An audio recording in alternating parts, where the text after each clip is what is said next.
सभी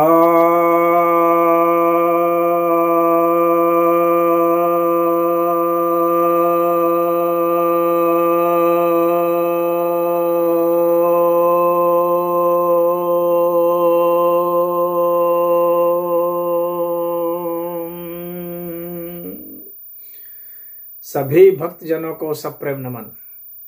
भक्तों, आज आपके समक्ष नारद भक्ति सूत्र के 21वें सूत्र की व्याख्या करने जा रहा हूं। यह 10वें अनुवाक में है। नारद जी कहते हैं, त्रिसत्यस्य भक्तिरेव गरीयसी, भक्तिरेव गरीयसी। अर्थात तीनों सत्यों में, यानी तीनों कालों में भक्ति ही श्रेष्ठ है। निश्चित ही भक्ति ही श्रेष्ठ है। यहां पर तीनों कालों में भूत, भविष्य और वर्तमान, यानी जब कोई चीज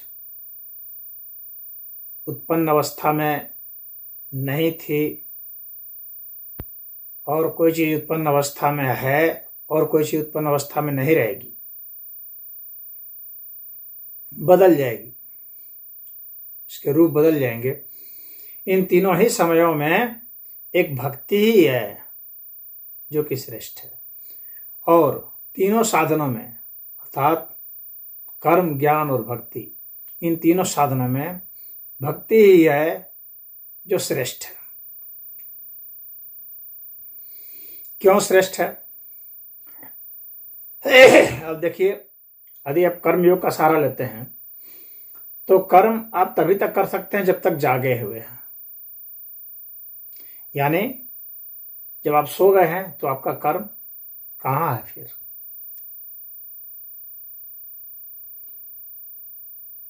जागृत अवस्था में ही आप कर्म करने में समर्थ हैं। उसी तरह से जब आप जागे हुए हैं तभी आपको ज्ञान संबंधित चीजों का पता चलता है, तभी वस्तुओं का, विचारों का, इन सब का बोध होता है। लेकिन जब आप सो रहे हैं तो कहाँ गए आपके विचार, कहाँ गए आपके सिद्धांत, कहाँ गए आपका विश्लेषण और तर्क वितर्क? तो न तर्क रहा, न कर्म रहा, न ज्ञान रहा।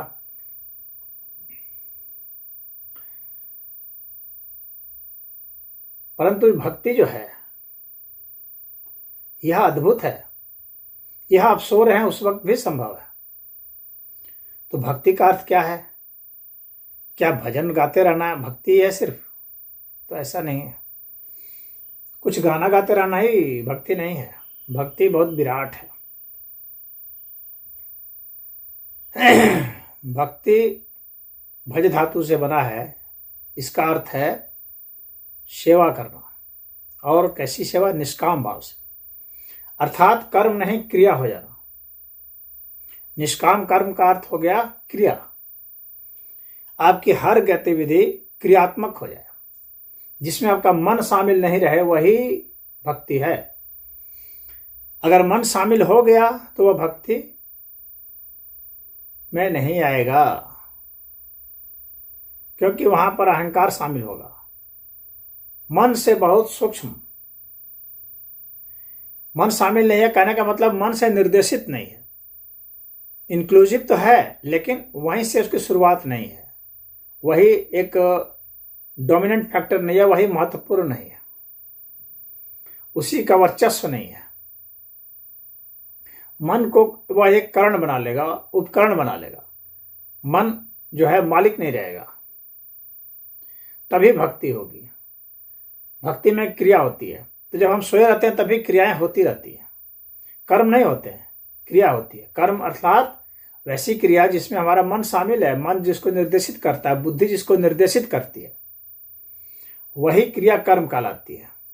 और भक्ति का अर्थ सारे कर्मों को क्रिया में बदल देना। और कर्म क्रिया में कब बदल जाएंगे? जब हमारा मैंपन नहीं रह जाएगा, क्योंकि यह मैंपन ही होता है जो कि क्रिया को कर्म में बदलता है। अन्यथा तो सब तो घटना मात्र है, क्रिया मात्र है। यहां पर जो कहते हैं मैंने किया, यह कर्म हो गया। ये काम हो गया, यह कर्म नहीं है, यह क्रिया है। और यह काम मैंने किया, यह कर्म है। दिल का धड़कना क्रिया है, बोलना एक कर्म है, भूख लगना क्रिया है, किसी वस्तु को इधर से उठा के उधर रख देना कर्म है। ये सामान्य अर्थ में समझने के लिए है, लेकिन वही जिसको हम कर्म कह रहे हैं, अगर उसमें से मन हटा लिया जाए तो वही कर्म क्रिया हो जाए। तो कर्म क्रिया हो सकती है कब? जब वह भक्ति का रूप धारण कर ले। यह कर्म की गहन गति है। और कर्मयोग, निष्काम कर्मयोग का भी यही मतलब होता है। निष्काम कर्मयोग भी तभी संभव है जब वह क्रिया हो जाए, और वह फिर तीनों कालों में उपलब्ध है। जब आप सो रहे हैं तब भी, जाग रहे हैं तब भी, जब तंद्रा में है तब भी, और जब तुरीय अवस्था में है, जिसको चतुर्थ अवस्था कहा जाता है, तब भी। यानी स्वप्न में है तब भी, जागृत है तब भी, सुषुप्ति में है तब भी, तुरीया में है तब भी। तुरीया अर्थात क्रिया से भी आगे की अवस्था है तुरीया। कैसे? तो क्रिया भी जो है, जहां संयोजन और वियोजन होता है, वह क्रिया है। संयोजन और वियोजन से अगर परे की घटना है, परे की चीज है, तब वह तुरीया है।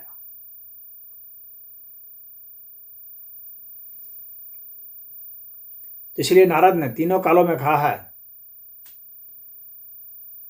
भूत भविष्य वर्तमान, ये कालातीत है। तो तीनों कालों में विद्यमान होने की वजह से भक्ति श्रेष्ठ है।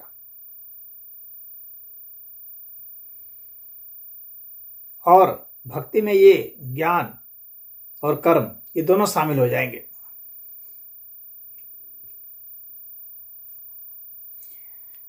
इसलिए नारद जी ने कहा कि यह श्रेष्ठ।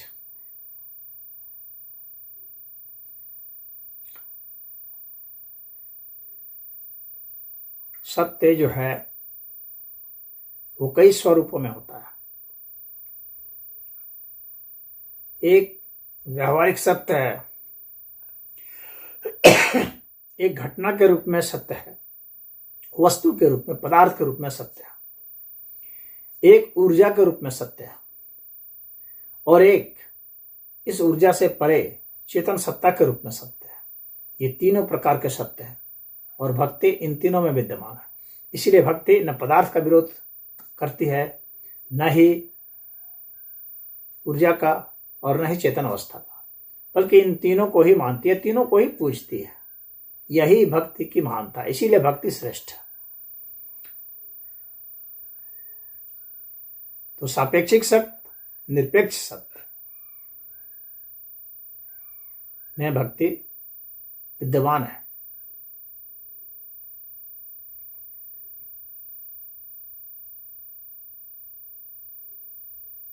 तो तमाम तरह की जो तुलनाएं हैं, उन सभी तुलनाओं में भक्ति की विद्यमानता है।